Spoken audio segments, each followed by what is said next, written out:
শুভ দিন। আজকে আমরা আলোচনা করব কিভাবে আপনি আপনার ব্যবসা গ্রো করতে পারেন। ব্যবসা গ্রো করা মানে শুধু বেশি টাকা উপার্জন করা নয়, বরং আপনার ব্র্যান্ডের প্রতিষ্ঠা বাড়ানো, গ্রাহকদের সাথে ভালো সম্পর্ক গড়ে তোলা এবং নতুন মার্কেটে প্রবেশ করা। চলুন দেখি এটি কিভাবে করা যেতে পারে। গ্রাহক প্রতিক্রিয়া নিয়ে কথা বলব। আপনার গ্রাহকদের সাথে কথা বলুন, তাদের কি দরকার, কি সমস্যা এবং কিভাবে আপনি তাদের সাহায্য করতে পারেন তা বুঝতে পারবেন। প্রতিক্রিয়ার মাধ্যমে আপনি আপনার পণ্য বা সেবা আরও ভালো করে তৈরি করতে পারবেন। ডিজিটাল মার্কেটিংয়ের কথা বলতে হবে। আজকে ডিজিটাল যুগে social media, email marketing, SEO এর মাধ্যমে আপনি নতুন গ্রাহকদের কাছে পৌঁছাতে পারেন। আপনার ব্যবসার জন্য একটি শক্তিশালী অনলাইন উপস্থিতি তৈরি করুন।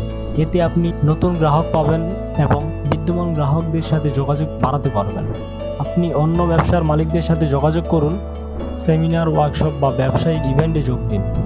অন্য ব্যবসার সাথে পার্টনারশিপের মাধ্যমে আপনার ব্যবসা আরও গ্রো করতে পারবেন। আপনার পণ্য বা সেবায় নতুন কিছু যোগ করুন বা বিদ্যমান কিছু আরও ভালো তৈরি করুন। যদি আপনি নতুন আইডিয়া নিয়ে আসেন, তবে তা গ্রাহকদের কাছে আকর্ষণীয় হবে এবং আপনার ব্যবসার পদ্ধতিতে সাহায্য করবে। ব্যবসা গ্রো করা একটি চলমান প্রক্রিয়া। আপনি যদি গ্রাহক প্রতিক্রিয়া, ডিজিটাল মার্কেটিং, নেটওয়ার্কিং এবং উদ্ভাবনের উপর ফোকাস করেন, তবে নিশ্চিতভাবে আপনার ব্যবসা গ্রো করবে। ধন্যবাদ।